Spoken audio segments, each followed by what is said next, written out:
الدوري المصري، وده ملخص الجوله الثالثه. كيمي كيميكا وكيمي كيميكي. استكمالا لحاله الحب اللي بينا ولتعليقاتكم الجميله على الملخص، لقيت حد كده في الكومنتات بيطالب بنزول صوره معلق البرنامج اللي هو العبد لله، يعني اكنه يعني بيشوف الملخص لاول مره. بتعالج بسببك يا بعيد، جبت لي العله والمرض. الملخص اللي بقاله 5 مواسم ولسه ما يعرفنيش. انا مش هقول لك غير حاجه واحده بس، نعمل اضربها على بقها الولايه دي.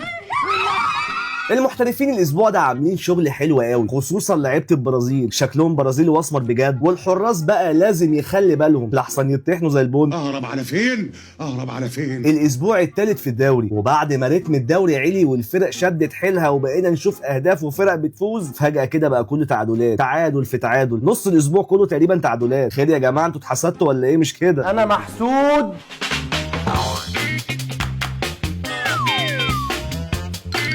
ونبدا الملخص بمباراه المصري وبيراميدز. بدايه سريعه من الفرقتين، هجمه هنا وهجمه هنا ومش عايزين يضيعوا وقت، ولكن بيراميدز قدر يفرض سيطرته ويستحوذ على الكوره وهتك هجمات. الخطوره الحقيقيه من بيراميدز كانت من عند ايفرتون البرازيلي مش الانجليزي. كوميدي وكده ولا ايه؟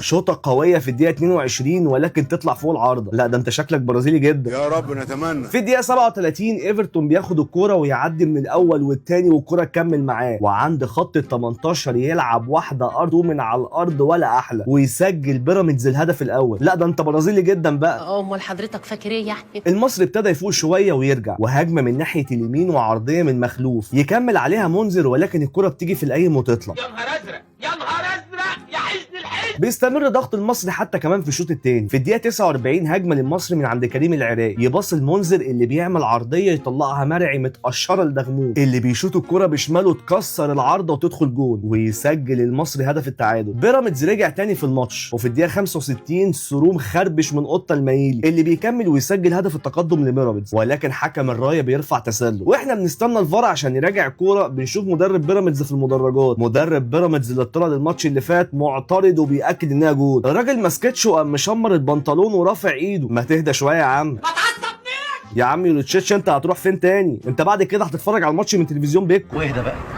ايه ده؟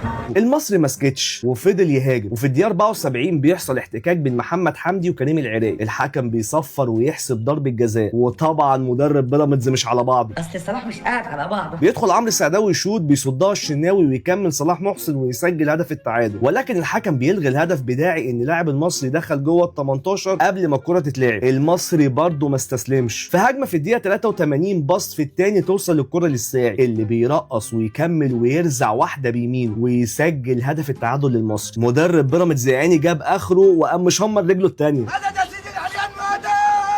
بيراميدز من ساعه ما كسب افريقيا وهو مش عاجبني بصراحه في الدوري، ولا عاجبني ولا عاجب بابا ولا عاجب حد. ما بيحصلش اي جديد بعد كده، وبتنتهي المباراه بالتعادل 2-2. ونروح لمباراه المقاولين العرب وحرس الحدود. شوط اول متوسط، وان كان المقاولين هو اللي ماسك الكوره شويه وبيضغط وبيهاجم. بين الشوطين بيحصل تبديل، بينزل محمد بيومي بدلا من ايزي ايميكا. في الدقيقه 66 بيجي كورنر ويحصل شويه نوش بين اللعيبه. الحكم بيندى على محمد بيومي وبيديله انذار. محمد بيومي قام مسقف للحكم، الحكم قفش وقام مديله الانذار الثاني وطرده، وقال له اطلع سقف بقى في اوضه اللبس.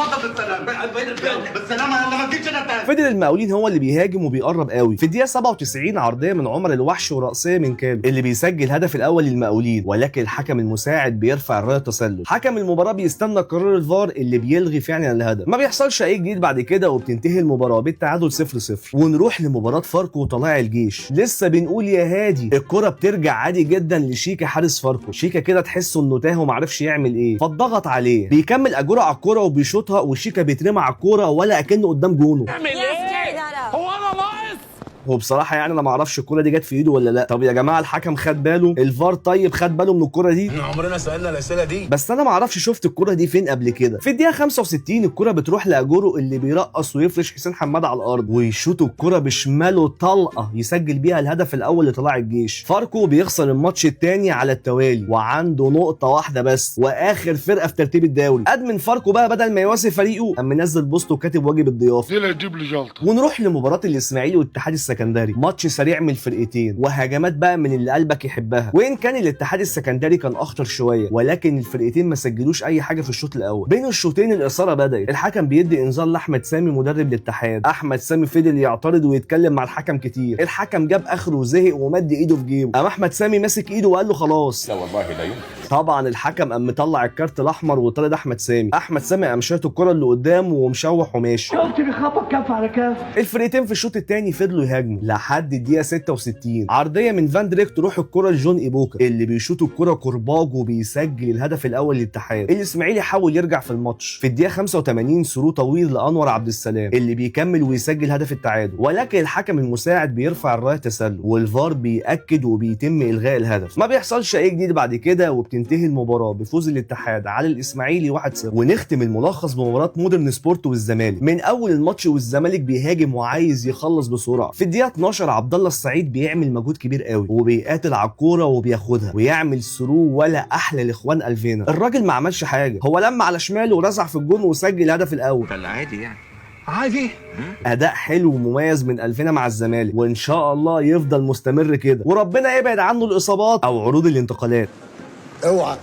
الزمالك فضل مهيمن على المباراه حتى في الشوط الثاني. في الدقيقه 48 هجمه للزمالك تبدا من شيكو بنزا اللي بيباصي لالفينا اللي بيكمل ويباصي تاني لبنزا اللي بيستلم ويلف ويشوط الكوره ويسجل الهدف الثاني للزمالك، مع ان الكوره كانت ضعيفه وعادي يعني، امسك يا هريدي، اخيرا هريدي، لكنها بتعدي من تحت رجل ابو جبل. دخل الجول. يا نهار ابيض، خلصت الماتش يا ابني. ابو جبل انت كويس ولا ايه اللي حاصل؟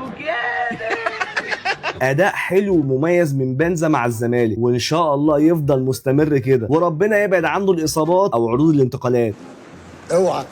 مودرن سبورت قال يعمل اي حاجه في الماتش عشان يرجع. في الدقيقه 58 فاول بيلعبوا علي فوزي، يطلع علي الفيل يلعبها براسه، الكره بتخبط في الونش وتغير حمولتها وتترمي في الجول ويسجل مودرن الهدف الاول. رتم الماتش قل شويه والهجمات ما كانتش خطيره من الفرقتين، وبتنتهي المباراه بفوز الزمالك على مودرن 2-1. بالنسبه بقى للاهلي فهو كان مريح الاسبوع ده واخد اجازه. اجازه؟ ايوه. يعني ايه اجازه؟ ودي كانت بعض اللقطات اللي حصلت في الاسبوع الثالث للدوري. اشوفكم على خير في الجوله الجايه، وصف النيه قبل ما تقطع فيا. كان معكم باسل كامل.